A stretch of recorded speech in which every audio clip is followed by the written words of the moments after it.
जय नवद्वीप नदिया बिहारी और हरि की जय। जय। हम क्या सुन रहे थे? भगवान चैतन्य महाप्रभु जी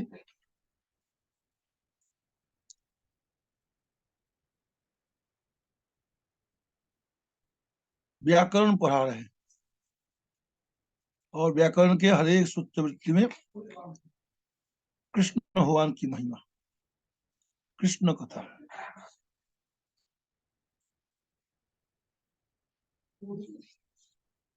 भगवान कृष्ण की महिमा बोलते बोलते क्या बोला?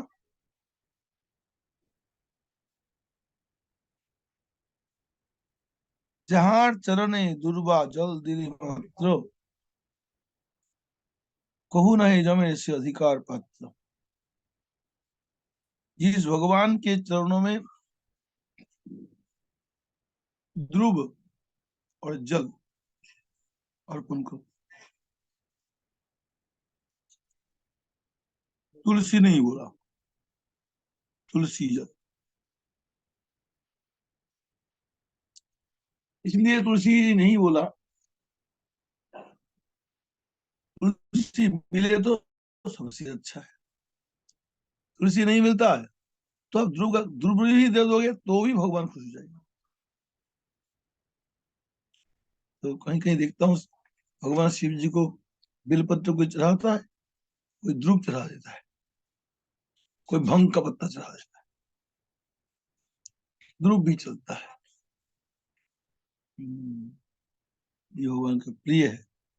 इससे यहाँ जो वर्णन किया इससे मालूम पड़ रहा ध्रुव भी भगवान को चढ़ सकता है।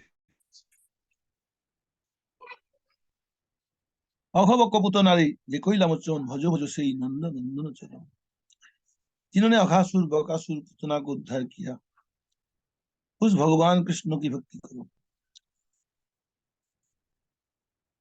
अजामिल पुत्र बुद्धि से पुत्र को बुलाया नारायण को, इतने में ही वो वैकुंठ, इतनी बड़ी महिमा। जिनकी चरण सेवा करते हुए शिव जी में दिगंबर, शिव जी नंगा नंगा वो अपनी मर्जी से थोड़ी नंगा होते हैं। नंगा इसलिए हो जाते हैं उनको होश ही नहीं कृष्ण स्मरण में, सदा स्वरूप संप्राप्त।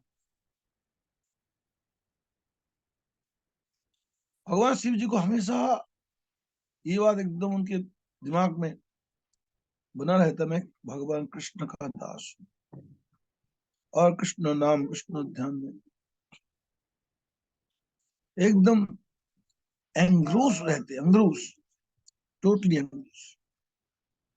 शरीर का होश हवास नहीं रहता शिव जी। शिव जी परम वैष्णव, वैष्णव का गुरु है, वैष्णव आचार्य है। और शरीर में कपड़ा है नहीं है नहीं, उसका कोई खबर नहीं, खाने को खबर नहीं, पीने को खबर नहीं, देहाध्यास ही नहीं। और देहाध्यास जिनको नहीं है वो कपड़े पहनाओ तो क्या, ना पहनाओ तो क्या। जब तो हमारा हम लोग का शरीर में अध्यास है, शरीर मैं हूँ और मैं इस प्रकार से एंजॉय करने वाला हूँ और मैं सुख भोगने वाला हूँ, चाहिए, तब तो शरीर में तुम डूबे पड़े हैं।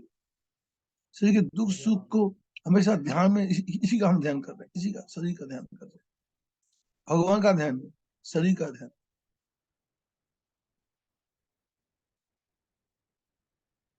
पैसे के लिए लालच, बढ़िया खाने देखा तो लालच हो गया, फिर मान प्रतिष्ठा, फिर ईर्ष्या, फिर स्त्री संभोग। बस हम लोग मेटेरियल कंटामिनेशन, ये सारे जो है मेटेरियल कंटामिनेशन हमारे दिल के अंदर, विद इन हमारा heart, all are material contamination full fill.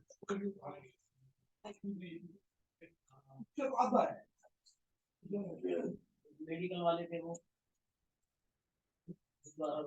ये चरण शिव, तो जो भी कुछ है शिव जी महाराज जी। एक्चुअली में क्या है, जो जितनी भगवान में की भक्ति करेगा, भगवान में जो जितना अध्यस्त होगा, शरीर के ध्यान से, भगवत ध्यान में जो जितना डूबेगा, उसका स्टैंडर्ड उतना हाई फाई, वो उतना हाई फाई, वो उतना उनका स्टैंडर्ड उनका बढ़ता जाएगा, चढ़ता जाएगा। इसलिए जो जो भगवान की भक्ति में लगता है वो बड़ा आदमी होगा। शिव जी सबसे बड़ा देवादिदेव महादेव होगा। एक ही कारण है, ओनली वन को, बस वो भगवान में, भगवान की सेवा में, भगवान के ध्यान में दिन रात, परम वैष्णव, महान वैष्णव।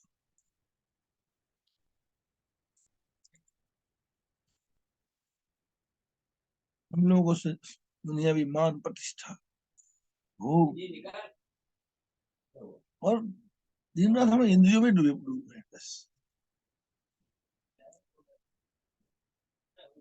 जहाँ जय चरण शिव, लक्ष्मी शिव जी इतना बड़ा हो गया, भगवान कृष्ण के चरणों की सेवा करके।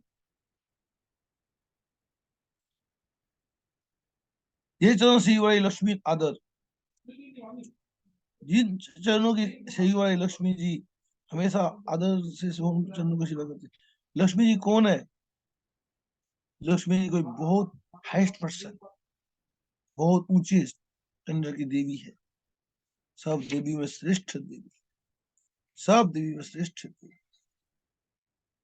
दुर्गा मैया भी देवी है, सरस्वती मैया भी देवी है। लेकिन एक बात याद रखो, आप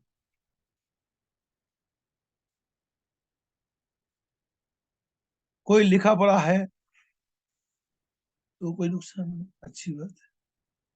कोई लिखा पढ़ा नहीं है, लेकिन लिखा पढ़ा हो और पैसा न हो, खाने को न हो, क्या उसकी जिंदगी, पढ़ाई का क्या कीमत है?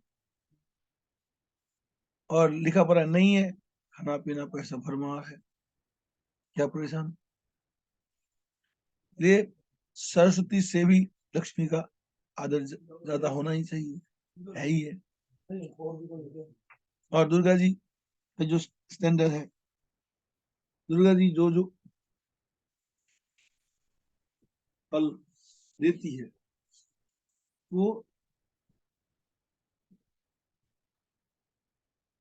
दुर्गा जी के मैं क्या बताऊं, भौतिक दुनिया में दुर्गा जी का फंक्शन खास करके लोगों की इच्छाओं को पूरी करती है, भौतिक इच्छा है।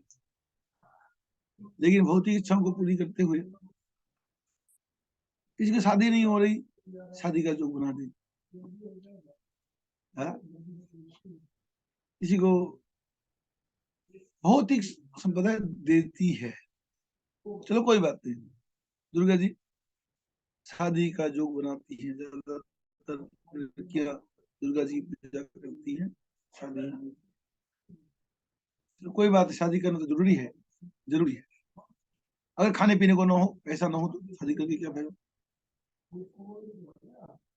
खाना पीना जरूरी, मोस्ट इम्पोर्टेंट, खाना पीना पैसा, तो ये सारा प्रोवाइड लक्ष्मी करती है। तो लक्ष्मी जी का कितना बड़ा स्थान है। लिखा पढ़ा आदमी को भी पैसा चाहिए, अनपढ़ को भी पैसा चाहिए, और शादीशुदा को पैसा चाहिए, और कुआरी को पैसा चाहिए। बाप भलाना भैया, सबसे बड़ा रुपया। तो वो लक्ष्मी का सबसे बड़ा स्थान भौतिक दुनिया में हिसाब से।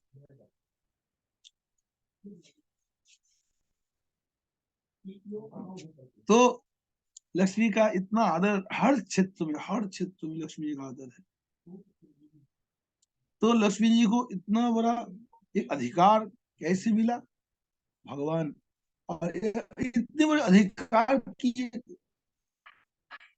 अधिष्ठात्री देवी, और वो भगवान कृष्ण के चरणों की सेवा के लिए तरसती है। ये चरण सेवा लक्ष्मी आदर, लक्ष्मी जी, और उनका सेवा करते हुए लक्ष्मी का आदर नहीं मिला, तो दुनिया में इतना बड़ा अधिकार मिला लक्ष्मी को। भगवान कृष्ण की चरणों की सेवा करके, नारायण के चरणों की सेवा करके लक्ष्मी को ये सारा वरदान मिला है। अनंत जे चरण महिमा गुण गाए। अनंत भगवान शेष नाग हजारों से जिन भगवान के चरणों की महिमा को कीर्तन करते हैं, इसलिए उन चरणों को दंत तीनों करी भजो है न कुछ न पाए, तो बड़े श्रद्धा से विनम्रता के साथ उस चरणों की सेवा करो। जावत आछे प्राण, जब तक में प्राण है, देह आछे शक्ति, तावत करो कृष्ण चरण की भक्ति। जब तक में प्राण है, देह में ताकत है, तब तक भगवान श्री कृष्ण के चरण कमलों की भक्ति करो।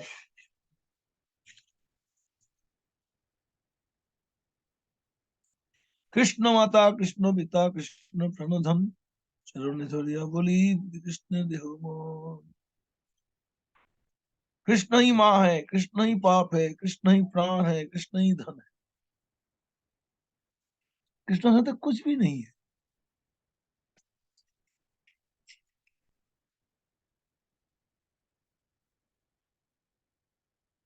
भाई जब सूर्य को कृष्ण भगवान ने बिठा के रखा, चंद्र को लगा के रखा, वरुण को, पवन को, अग्नि को, धरती को, इंद्र को, सब देवी देवताओं को, मनुष्यों के जीवन धारण के लिए कृष्ण ने लगा रखा है। कृष्ण सो के है क्या चीज? भगवान कृष्ण ही पेड़ों में सब्जी फल फूल पैदा करके दे रहे हैं, और जल दे रहे हैं, सब कुछ भगवान, everything, each and everything giving us Krishna. इसलिए उस कृष्ण को छोड़ करके किसकी भक्ति करने?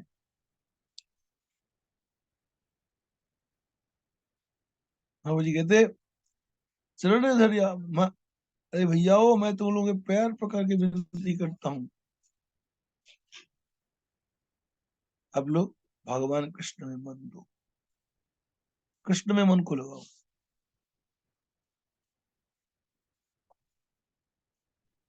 दस हवे कहे प्रभु अपन महिमा, हृदय तुह नहीं सीमा। महाप्रभु जी सुखा से भगवान कृष्ण की बातें बोलते बोलते बोलते बोलते, मतलब, और मैं भी भगवान का, उस भगवान का दास हूँ, इस वजह से दास भाव से अपनी ही महिमा बोल रहे हैं। वो कृष्ण कौन है? वो कृष्ण मैं ही हूँ, कृष्ण ही महाप्रभु ही है। तो कृष्ण की मैं बोलना अपनी महिमा।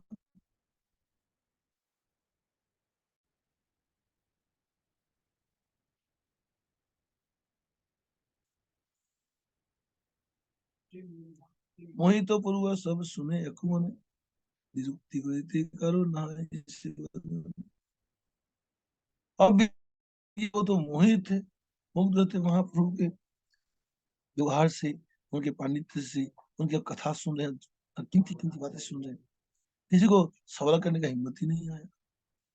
छे सब कृष्ण दास जानी और निश्चय, कृष्ण जाने परायण से क्यों न होए।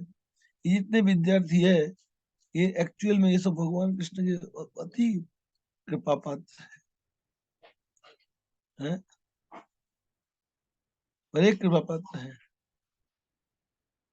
नहीं तो ऐसा भगवान खुद उनको ये सारे ज्ञान दे रहे हैं, पढ़ा रहे हैं, व्याकरण पढ़ा रहे हैं, अपना संग दे रहे हैं। कतक कने वज्र प्रकाश शिला, विश्वम्बर चाहिए सवार मुख लज्जित अंत। कुछ ही समय में विश्वम्बर महाप्रभु जी अपनी स्वाभाविक स्थिति में आए, सबको देख करके महाप्रभु जी थोड़ा सा अपने को शर्मिंदा सा फील किया। प्रभु बोले धातु सूत्र व्याख्यान नीलू कैनो, बुरा सकल बोले सत्य जनो।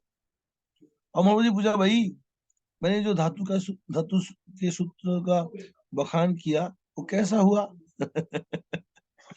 विद्यार्थी बोले बहुत अच्छा की, जैसा अर्थ अर्थ होना चाहिए वही अर्थ अपने किया है। यदि বখান তুমি সর্বসত্য হয়, সবে যে उद्देश्य पूरी তার अर्थ नय। आप जितनी व्याख्याएं कर रहे हो वो सही कर रहे हो, परफेक्ट एक्यूरेट, सबे जे उद्देश्य परी तार अर्थ नहीं।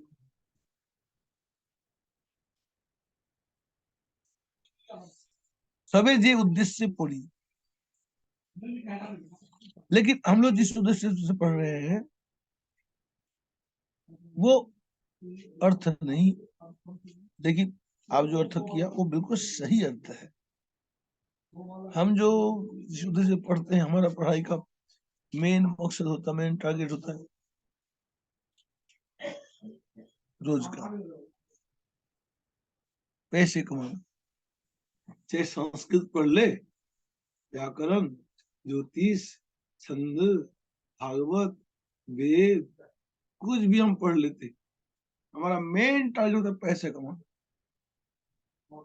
Income source, only for income, और कोई टारगेट हमारा होता नहीं। लेकिन आपने जो रखा है कि ये बिल्कुल 100% बिल्कुल सही, ये कोई सवाल नहीं हो सकता।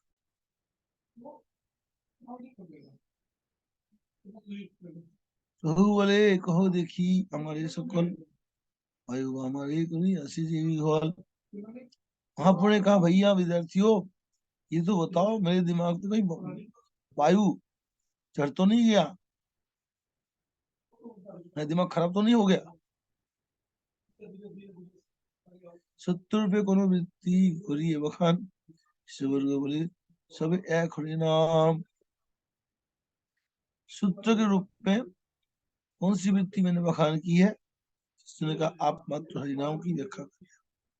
सूत्र वृत्ति टिकाई हरो कृष्ण मात्र, ये तुम्हारा व्याख्या के बाद आप सूत्र वृत्ति टिका में समय कृष्ण भगवान की स्थापना कर रहे हो, आपकी व्याख्या समझ में कौन समझ सकता है? भक्ति से बोले ये तुम्हारा आशी है, कहाँ थे तुम्हारे प्रभु नरो ज्ञान है। आपके मुंह से जो प्रवचन सुना, सुनने के बाद अब आपको हम इंसान करके नहीं समझ देख पा रहे, आप तो साक्षात भगवान की विशेष कोई divinity और अब कोई ऐश्वर्य शक्ति हो, अब कोई ऐश्वर्य शक्ति हो।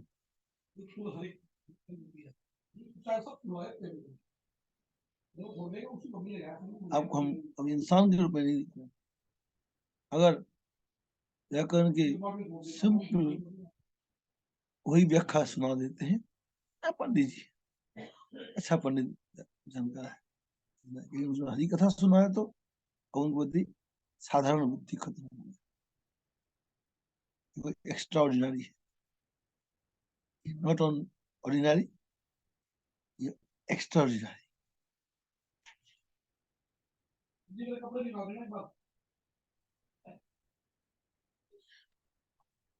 प्रभु बोले कौन रूप देखो हमारे, और सकले बोले तो चमत्कारी। उन्होंने कहा आप मुझे कैसे देख रहे हो, किस रूप में देख रहे हो? विद्यार्थी ने कहा सारा चमत्कार आपके अंदर देख रहा हूँ, लोग तुम्हारा हमरा तो कथा कहू नहीं देखी, तुम जिस प्रकार से कृष्ण प्रेम में आपके तुम्हारे शरीर में कमकुपी, आंसू, रुकावली, ये तुमने कहीं ना देखा ना सुना। खाली तुम्हें बुद्धि जब चिंता हो न करे, এখন এক শ্লোক বিপ্র বলে कल हम जब पढ़ा रहे थे उस समय एक कोई सज्जन ने भागवत पढ़ाते पढ़ाते श्लोक बोला था, और उस श्लोक को सुन के आप बेहोश हो गए थे, आपके समस्त अंगों में कहीं प्राण नहीं था, हम लोग डर भी गए थे। जब आपको होश आया, पुनः जे कैला क्रंदन अंग जन आसिया अहिलंदन, फिर आप जिस प्रकार से रोए, अपनी आंखों में गंगा जी से अवतरित हो गई। शिशि जीवा कंप ऐसी हलो তোমার समर्थ ना हो धरिবার, फिर आप कंपकुपी आई, आपको संभालने में कोई 10 100 आदमी मिलकर न संभाल सके। आपादमस्तु हইল लोके उन्नति, लाला घर्म धुलाए व्यतीत गौर मूर्ति, सिर पैर पैर से सिर तक लुकायमान हो, मुझसे लाला श्राप में मिट्टी भर गया। अपूर्व भाव ये सब देखे जतो जन सभी बोले ये पुरुष नारायण। जो ही देखा सोई अपूर्व मान लिया। सबने बोलने लगे कि साक्षात नारायण है। केहू बोले व्यास सूत, नारद प्रहलाद सबर समूह यज्ञ ईश्वर प्रसाद। कोई कहे ये व्यास सूत, नारद प्रहलाद 10 वर्ष उनके समान कोई है। सभी मेरी धैर्य कोरिया सकुती होने के तमार ऐसी हईला जमती। फिर सभी मेरी धैर्य सब लोग मिलकर आपको ठुकरा। उसी में जब आपको होश आया सब वृत्तांत तो तुम्हें किसी ना जानो, आपको कुछ पता नहीं। आर कथा कही तहाँ चित्त दिया सुनो। आर और एक बात बताऊं सुनो। 10 दिन धरी करो देखो व्याख्यान सुबह शास्त्री शब्द कृष्ण भक्ति कृष्ण नाम। आप 10 दिन से लगातार सभी शास्त्रों में कृष्ण भक्ति कृष्ण नाम की व्याख्यान कर रहे। 10 दिन धरी आज पाठी पाठ बाद है। আজি पाठ बाद है। ये तो हमारे समय बासी बोलो है। 10 दिन से आज तक व्याकरण का पढ़ाई बिल्कुल नहीं हुआ। मैं आपसे कहने में डरता हूँ। सदैव तुम्हारे गोचर हम के दी। आप सभी, आप तो इतने बड़े विद्वान, आपके सामने सब शब्दों का अर्थ, शब्दों का जितने अर्थ है आपको सबको जानकारी है। और आपको कौन जो कौन पूरे 10 दिन कट बाद जाए अभी तो हमारे सब हिते जो आए। तो हम लोग बोले 10 दिन का तक पढ़ाई नहीं हुआ तो तभी तो हमारे सब। फिर तो आप लोग कह ही सकते हो मुझे।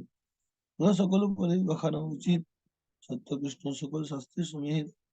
कहते गुरु जी आप व्याख्यान तो सही करते हो, सभी शास्त्र को उद्देश्य कृष्ण भगवान है। अध्ययन ऐसे सकल शास्त्र सार तबे जना लोई दोष अमर सभा का। अध्ययन का दोष सारे शास्त्र का उद्देश्य यही है। हम लोग ले नहीं पाए, ये गलती हमारी है।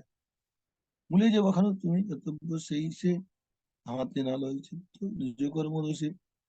आप जो व्याख्यान दे रहे हैं वही जानना चाहिए, लेकिन हम लोगों के कर्म फूटे हैं।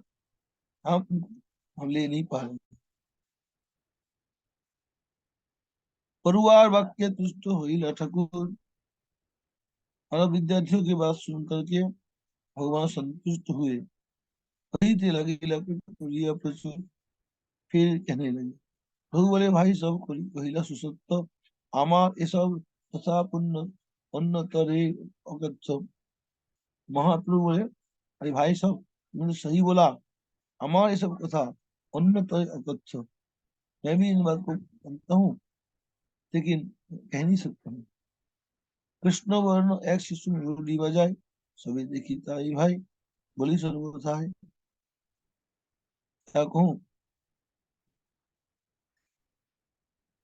एक कृष्ण हमले रंग का बच्चा मुरली बजाता है, उसे देख करके सभी देखी उसी को मैं देखता हूँ। इसलिए भैया इसी में उसको बोलता हूँ, उसी की मैं बात बोलता रहता हूँ। तो सुनी सको ने सकल कृष्ण नाम सकल बंदगी गोविंद धाम। अब मुझे जो कुछ सुनाई दे रहा है सब कृष्ण ही कृष्ण सुनाई दे रहा है। मैं जिधर मैं देखता हूँ सारी दुनिया में सर्वत्र भगवान कृष्ण को ही देख रहा हूँ। तुम्हारा समय स्थान वो यही परिहार आदि हुई थी आर काट नहीं प्रमाण। अब तुमसे मैं आज ये कहता हूँ, आज से पाठ मेरा मेरे से नहीं होगा, पढ़ाई अध्यापन मेरे से नहीं होगा। और तुम्हारा सभा का राजस्थान चित्त लय राजस्थाने पढ़ो আমি দিলাম निर्भय। और तुम्हारी जिनसे पढ़ने की इच्छा है वहां चले जाओ। हमारी ओर से बिल्कुल फ्री हो, निर्भय कर दिया। कृष्ण बिनु आरवा को न स्फुरे আমার हमें तो कृष्ण स्वयं को शब्द निकलता ही नहीं है। सत्य में कहिलाम चित्त अपना, मेरे अपने दिल की बात मैं आपसे कहा। यही बोलो महाप्रभु सवारी कहिया दिलेन पुसी थे जो सुयुक्त हुआ। इतनी बात कहकर के महाप्रभु जी ने क्या काम किया, अपनी किताब में डोरी बांध दी। आज की बात और मैं पढ़ाऊंगा नहीं, आप लोग कहीं पढ़ लीजिए। डोरी बांध दी। শিষ্যগণ বলেন করিয়া নমস্কার, আমরাও করিলাম সংকল্প তোমার। और शिष्यों ने बोला महाराज महाप्रभु प्रणाम करिলাম, हम भी आज संकल्प लेता है তোমার স্থানে যে করিলাম আমি সব অন্য স্থানে করিব। কি গ্রंथ अनुभव, तुम्हारे पास जो हमने जो पढ़ा है और उससे आगे किसके पास मैं क्या पढ़ सकता हूँ, क्या मिल सकता है हमको, मिल नहीं सकता। इसलिए हम भी आगे बात पढ़ना नहीं हमने, और जो पढ़ लिया सो पढ़ लिया, तो हम भी कृष्ण भक्ति करेगा। गुरु विच्छेद दुखे सर्व शिष्यगण हित लगिला सबे को लिया कंदन। और कौन ऐसी व्याख्यान सुनाएगा, इति शास्त्र के जो गहन सिद्धांत उद्देश्य को अस्तित्व से कौन बोल सकता है। शास्त्र का उद्देश्य कंक्लूजन को वो कोई बोलना दूसरा है ही नहीं। जिसके पास जाऊंगा वो क्या वो शब्दों का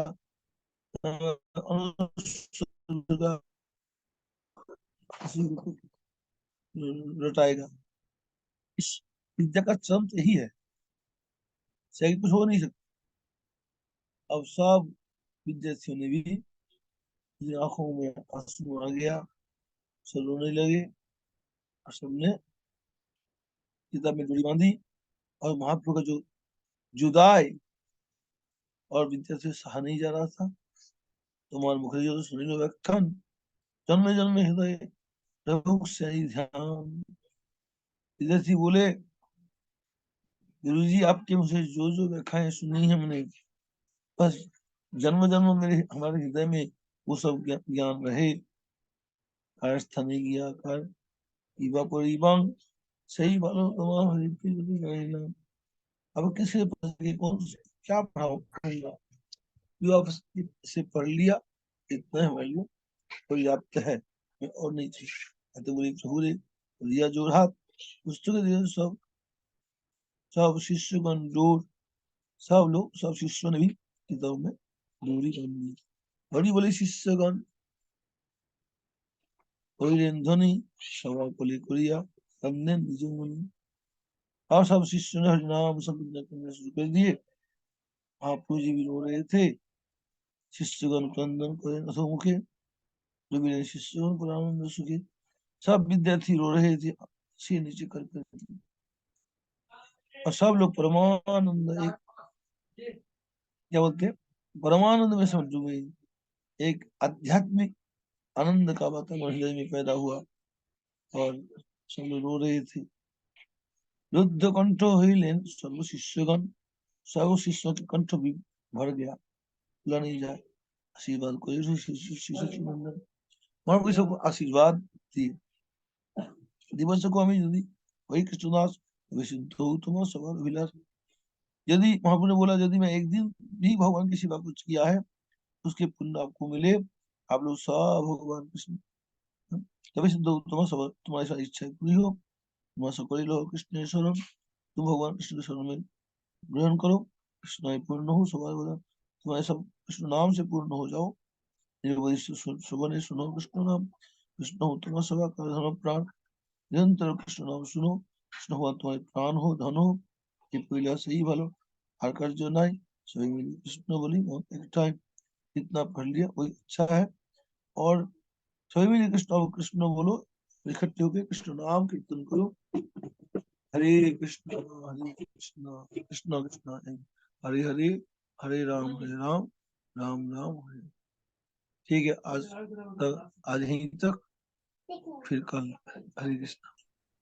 दंडवत हरे कृष्णा।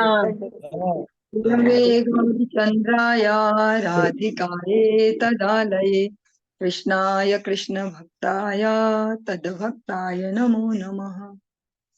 कृपया क्षमताम् अपराधिजनम् कलुषायुत सक्त सुदीन नरम् सुपथे परिचालय सर्वदिनम् प्रणमामि च माधवदेव पदम्।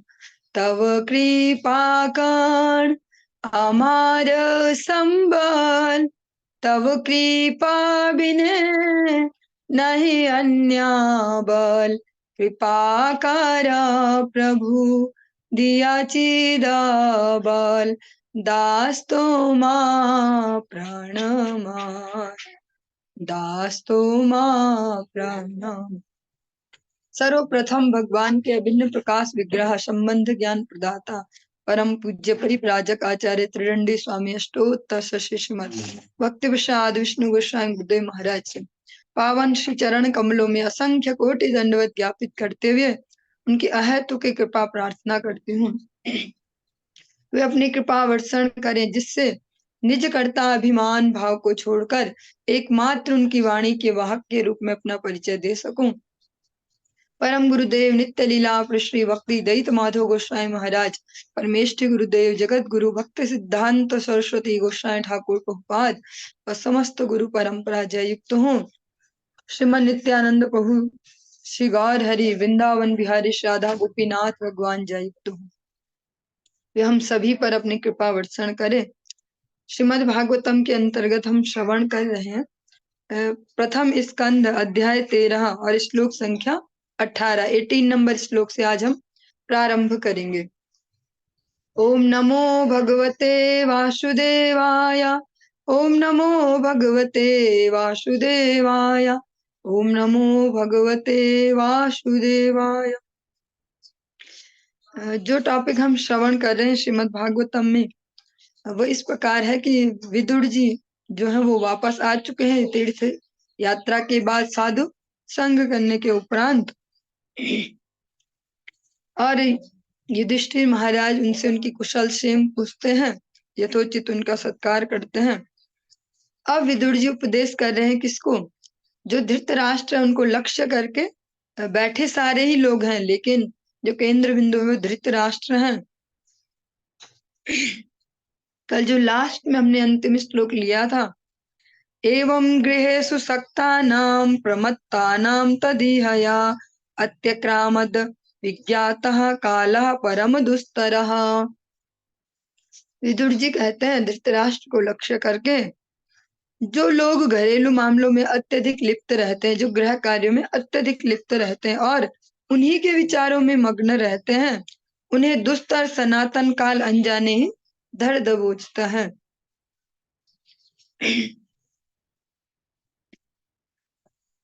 धृतराष्ट्र का जो संपूर्ण जीवन है वो भी बिना भगवत भक्ति के ही गुजरा है, और बचपन से ही उन्होंने इसी प्रकार के सपने देखे कि परिवार में मैं बड़ा हूं तो राजा मुझे बनना चाहिए, लेकिन वहां उनकी मजबूरी थी कि वो अंधे थे, तो उनके जो दूसरे भाई हैं पांडु उनको मौका मिला, तब भी वो टेंशन में रहे।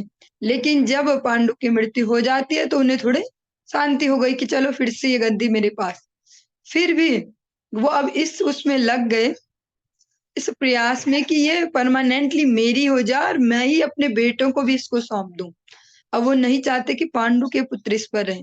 जीवन भर वो इस प्रकार से ग्रह मेधी की भांति रहे, और देखते हुए भी अपने जो पत्नी के भाई हैं शकुनी और अपने पुत्र को देखते भी रहे आजीवन ही किस प्रकार षड्यंत्र रच रहे, कभी विरोध नहीं किया उन्होंने, क्योंकि उनकी बुद्धि ग्रह मेधियों वाली है।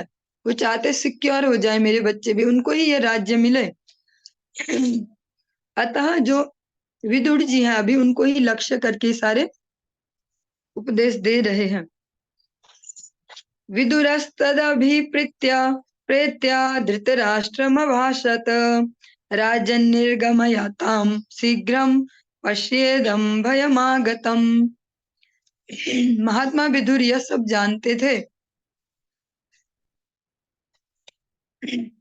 अतः उन्होंने धृतराष्ट्र को संबोधित करते हुए कहा, हे राजन, कृपा करके यहाँ से शीघ्र ही बाहर निकल चलिए, विलंब मत कीजिए।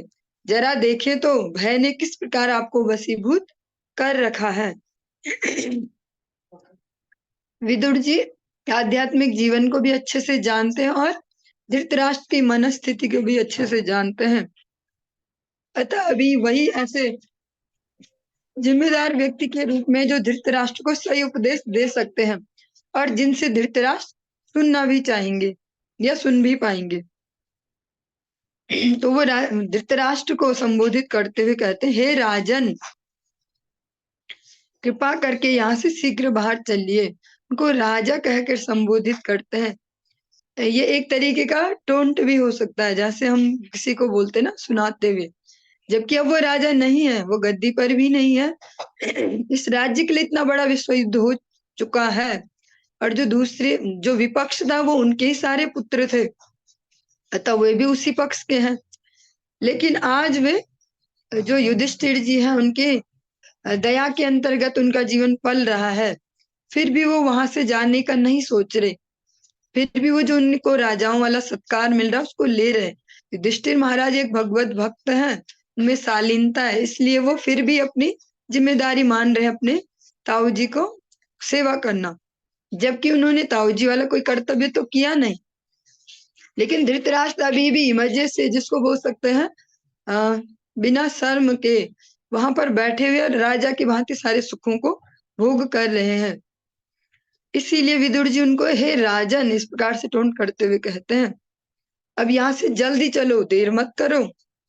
जरा देखो तो आपको भय ने किस प्रकार वशीभूत कर रखा, किस प्रकार आप डर से यहीं बैठे हुए अपने इन दिनों को काट रहे हो लास्ट टाइम के।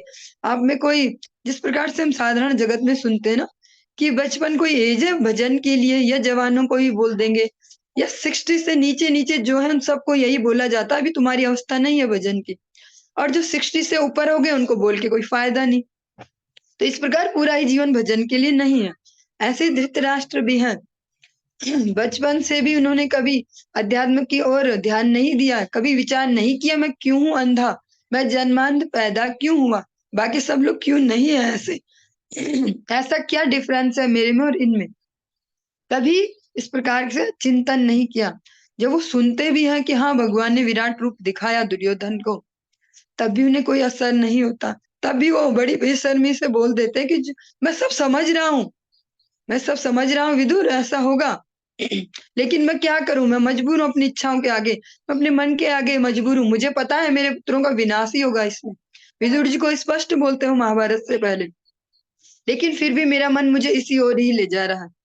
तो उन्होंने कभी आध्यात्मिक जीवन को प्रायोरिटी नहीं दी, इसलिए आज उनकी इतनी दुर्गति है हर प्रकार से, जबकि उनके पास सब कुछ था एक समय में, अच्छा पद भी था, मद भी था, धन भी था, वैभव, यश सब कुछ था, लेकिन उन्होंने भगवत भक्ति को कभी प्राथमिकता नहीं दी।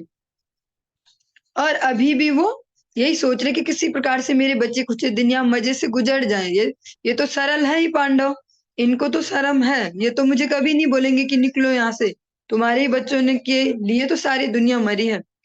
लेकिन फिर भी वह चुपचाप बैठे हैं।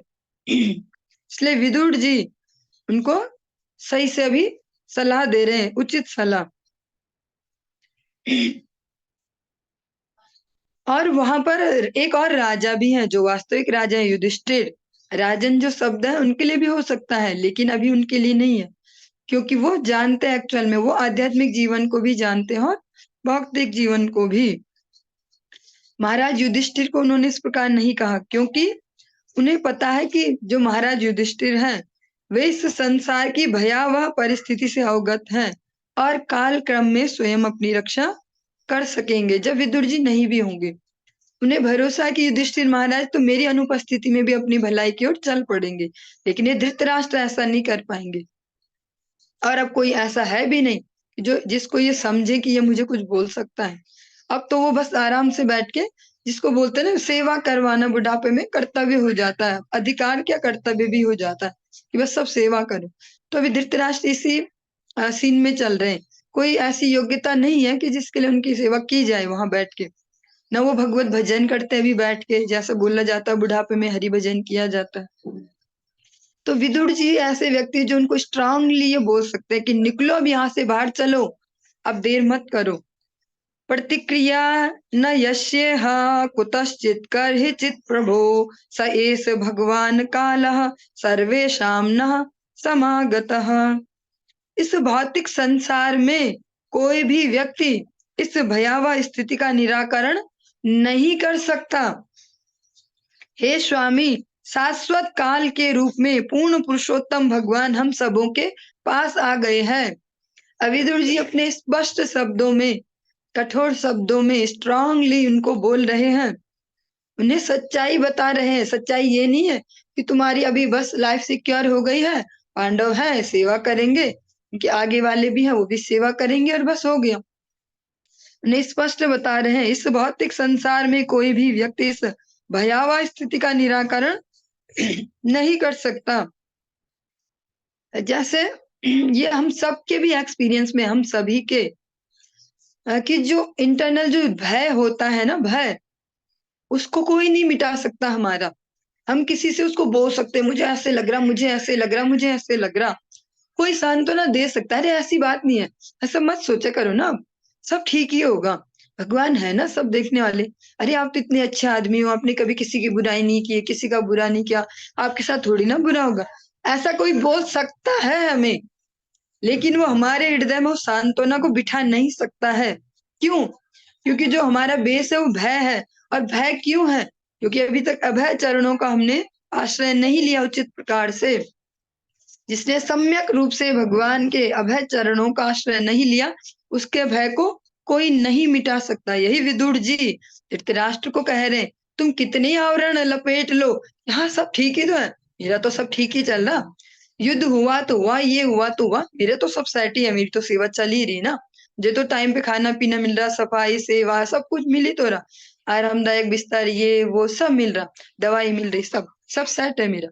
लेकिन विदुर जी उनके इस भ्रम को तोड़ रहे हैं स्ट्रांगली कि संसार में कोई भी व्यक्ति इस भयावह स्थिति का निराकरण नहीं कर सकता।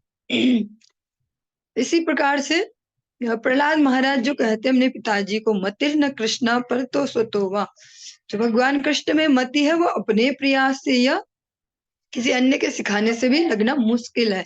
वो एकमात्र कैसे लगेगी? भगवत जो भक्त हैं, भगवान के अनन्य भक्त, निष्कपट भक्त, उनके आश्रय से।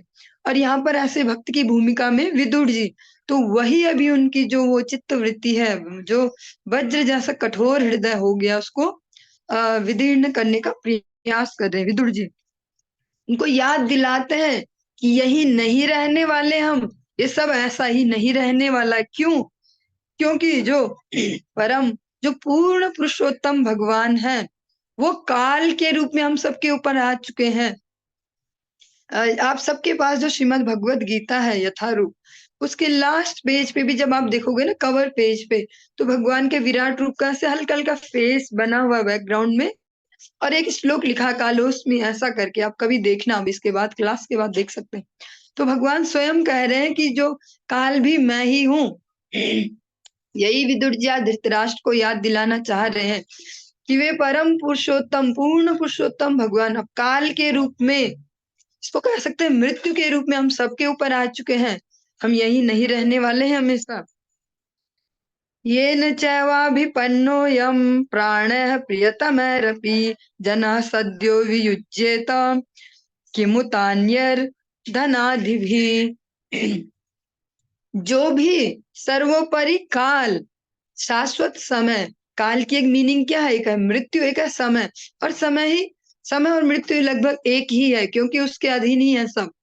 हम कितने भी प्रयत्न कर लें, अपना गया हुआ एक सेकंड भी वापस खरीद कर नहीं ला सकते। जो भी सर्वोपरि काल के प्रभाव में है, उसे अपना सबसे प्रिय जीवन काल को अर्पित करना पड़ता है।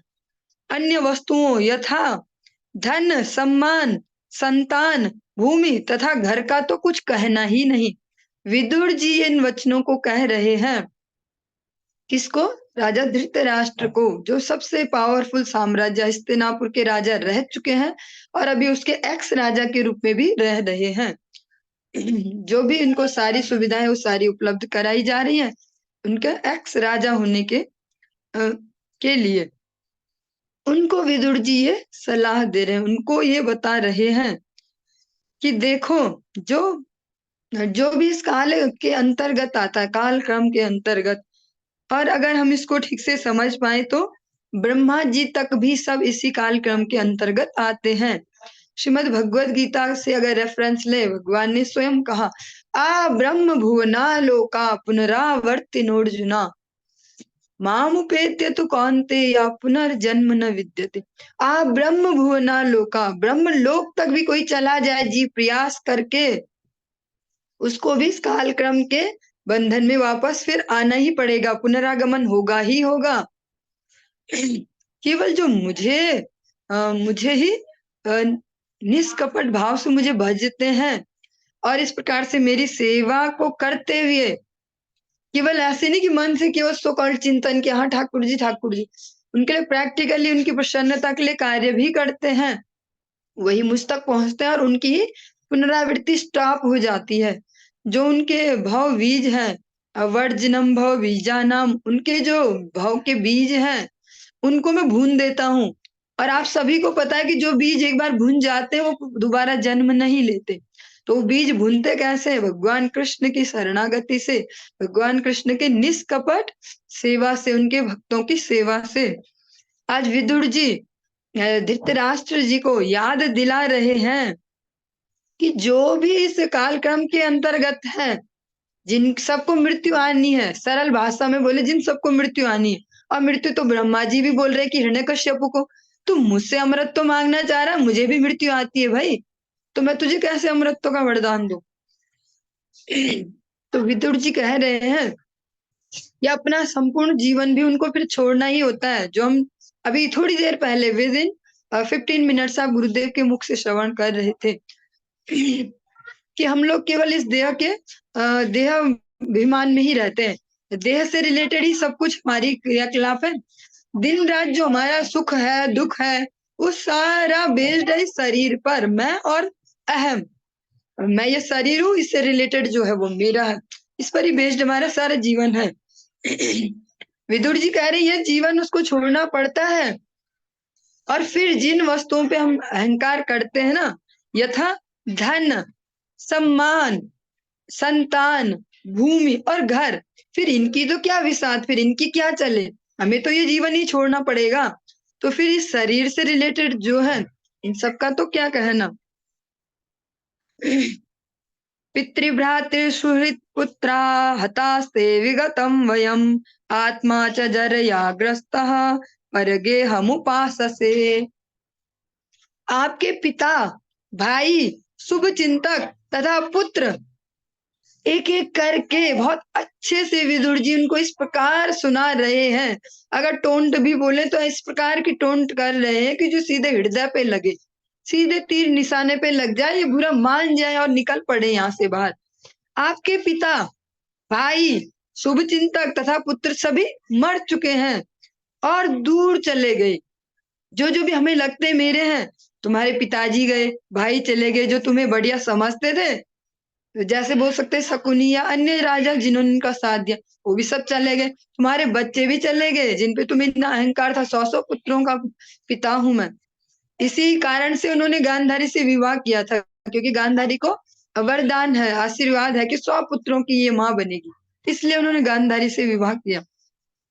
वो सब भी अब चले गए हैं। आपने स्वयं भी अपने जीवन का अधिकांश समय व्यतीत कर लिया, और जो बोल सकते हैं लाइफ टाइम, लाइफ स्पैन, वो भी तुम्हारा चला ही गया ओवरऑल। जैसे बोल सकते हैं सरल भाषा में हाथी चला गया और बस थोड़ी सी पूंछ ही बची। आपने अब आपके शरीर को बुढ़ापे ने आ दबोचा है, और जो जरा है, जन्म मृत्यु जरा व्याधि, जो जरा है वो वाला सेक्शन आपके जीवन का शुरू हो गया है, बुढ़ापे ने आपको आ दबोचा है। और सबसे दयनीय जो बात है वो अंत में बोली, और आप ना दूसरे के घर में पड़े हो। आप यहाँ तड़ी से अपने घर में नहीं हो अभिमान से कि भैया, जैसे बच्चों पे कोई तड़ी मारता है ऐसे कि मेरा है ये, तुम अभी मेरे टुकड़ों पे रह रहे, मेरे घर में रह रहे। तो धृतराष्ट्र को बोल रहे ऐसी भी कोई बात नहीं है, ये दूसरे का घर है जहां तुम अभी पड़े हुए हो। इस प्रकार से विदुर जी पूरा जोर लगा रहे हैं सही शब्दों के द्वारा, ताकि जो इनका बोल सकते हैं जो जड़ बुद्धि हो गई है, वज्र जैसा चित्त हो गया, उसमें थोड़ा सा क्रैक्स आ पाए। अंधा पुरव वधिरो मंद प्रज्ञाश्च सांप्रतम विशीर्ण दंतो मंदाग्निः सरागः कफ मुद्वहन। आप आज विदुर जी पूरा अच्छे से जोर लगा रहे हैं कि बस आज ही फाइनल है, जैसे जैसे कोई भी एग्जाम हो फाइनल होने वाला तो सब पूरा जोर लगाते हैं, ऐसे आज विदुर जी ने भी अच्छे से जोर लगाया। अब विदुर जी आगे क्या कहते, इतना कह के रुके नहीं, इतना सब तो बोल दिया, तुम्हारे बाप चले गए, भाई चले गए, दोस्त चले गए, बच्चे भी चले गए, घर भी तुम्हारा नहीं है, दूसरे के घर में पड़े हो, बूढ़े भी हो गए हो। अब आगे अब उनके जो मेन ईगो है उन सबको हर्ट कर रहे हैं। आप जन्म से ही अंधे रहे हैं और हाल ही में आप कुछ बहरे हो चुके हैं। आप जन्मांध तो हो ही, बचपन से आंखें बिल्कुल बंद है, आपको दिखाई कुछ देता नहीं है। और बोल सकते हैं कि जो जन्मांध के साथ साथ उनका जो ज्ञान चक्षु है वो भी नहीं है। आप जन्म से अंधे हो ही और प्रैक्टिकली जो आपका एज ग्रुप है इसमें कुछ बहरे भी हो गए, अब सुनना भी आपको कम हो गया है, आपकी स्मृति भी कम हो गई है, जो याददाश्त है वो भी कम हो गई है, अब याद भी नहीं रहता ज्यादा। और सबसे जो स्ट्रांग पॉइंट, अब आपकी बुद्धि भी विचलित हो गई है, अब बुद्धि भी नहीं है अपनी जगह में स्थिर, अब वो भी इधर उधर हो गई है। आपके दांत भी हिल चुके हैं, आपका यकृत खराब हो चुका है, आपकी किडनी भी अब हाथ खड़े कर चुकी हैं और आपके कफ निकल रहा है। जो जीवन की सबसे बड़ी दुर्गति है वो सारी उनको गिनाई जा रही है। क्योंकि एक तो हो गया, कोई लोग ऐसे ही बोलते नहीं नहीं बहुत बढ़िया आपका, देखो आपके तो बहुत बढ़िया बच्चे, आप कितनी सेवा करते हैं, क्या हो गया तो आपको बीमारी, तो डॉक्टर पे भी ले जाते हैं, दवाई दिलाते हैं, सेवा कर रहे, रात दिन खाना पीना दवा दारू ऐसे। लेकिन विदुर जी ऐसा नहीं कर रहे, अभी उनपे ऊपर ऊपर से ऐसे कुछ वो नहीं लगा रहे हैं बैंडेड, अच्छे से उनके घावों को और कुरेद रहे ताकि दर्द हो, महसूस करो तुम दुखी हो। तुम्हें तो लग ही नहीं रहा मैं दुखी हूँ, जब तक पता ही नहीं होगा मैं दुखी हूँ, सुख के लिए कैसे तड़पेंगे, सुख के लिए कोशिश कैसे करेंगे। तो विदुर जी भी पूरा जोर लगा रहे, जो उनकी स्थिति है वास्तविक स्थिति बता रहे। पांडव ये नहीं कर सकते, कुंती जी ये नहीं कर सकती, गांधारी का कहना भी वो ज्यादा सुनते नहीं है। गांधारी ने भी शुरू से ही उन्हें मना ही किया कि अपनी ऐसी बुद्धि मत चलाओ उल्टी, बच्चों को भी गलत डायरेक्शन मत दो, लेकिन उन्होंने कभी सुना नहीं। तो आज विदुर जी उन्हें फिर अच्छे से सुना रहे, जीवन भर किसी ने उनको सुनाया नहीं, सुनना उन्होंने चाहा नहीं। अब बुढ़ापे में जब सबसे ज्यादा क्या बोल सकते हैं, एक कीर्तन आप सुनते होंगे, करो हरि का भजन प्यारे, उमरिया बीती जाती है। इसकी जस्ट एक ही लाइन लेंगे जिससे हमारा मोटिव है मेन, वृद्ध समय जब आलस आयो, आशा मन को सताती है। वृद्ध समय में क्या होगा, सारी इंद्रियां भी शिथिल हो जाएंगी, आलस भी आने लग जाएगा, कोई और ही करके दे देता ठीक ही था, नहीं लाने पड़ते हाथ। ऐसे में जो आशाएं हमारी एक्सपेक्टेशंस है बहुत ज्यादा हाई हो जाती हैं। और जो ये टाइम पीरियड है वो धृतराष्ट्र का, इस समय ही विदुर उनके सारे जो भी उनके सपने हैं सो कॉल्ड उन सबको तोड़ फोड़ रहे हैं, उनको वास्तविक स्थिति बता रहे हैं, क्योंकि और कोई बताएगा नहीं। बता रहे आप जन्म से अंधे तो थे ही, अब आप मतलब आंखें तो फूटी हैं पहले, ये भी नहीं कि बुढ़ापे में दिखना कम, पहले से ही फूटी हैं, कान भी फूट गए हैं, दिमाग भी हिल गया है, याददाश्त भी कम हो गई है और दांत भी हिल गए और आपकी किडनी भी फेल हो गई, जो आज की डेट में प्रैक्टिकली जिस समय में हम हैं बहुत बड़ी समस्या मानी जाती है कि भैया किडनी भी हो गई है फेल, तो वो भी हो गई है। और अब कफ भी बनने लग गया है, दिन रात खौ खौ करते सबको तंग करते हैं। तो विदुर जी उनको वास्तविक स्थिति बता रहे हैं कि अब बाहर निकलो, अब यहाँ रह के कोई फायदा नहीं है। चलिए आज की इस चर्चा को यहीं पे विराम देंगे, क्योंकि नेक्स्ट श्लोक के लिए थोड़ा समय चाहिए, अगर उतना बचा नहीं है। हरे कृष्णा।